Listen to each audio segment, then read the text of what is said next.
If you're experiencing a verification pending status on BitMart, follow these steps to resolve the issue quickly. This guide will help you navigate the verification process effectively. Step 1. Check your email.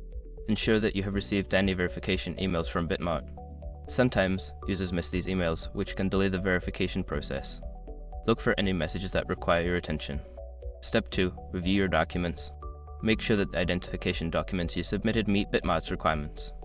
Check for clarity, correct information, and that they are not expired. If necessary, prepare to resubmit clear or updated documents. Step 3. Resubmit your verification.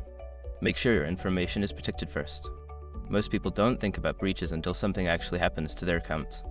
Use SROC to monitor your accounts 24/7 and instantly alert you if your information appears in leaked databases online. It constantly checks billions of breached data points in the background.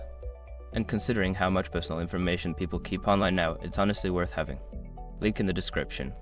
Step 4. Contact customer support. If your verification is still pending after resubmitting, reach out to BitMart's customer support.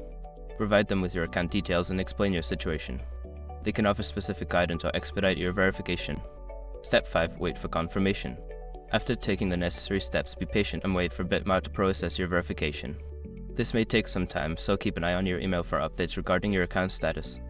By following these steps, you should be able to resolve the verification pending issue on BitMart efficiently. If problems persist, continue to communicate with customer support for further assistance.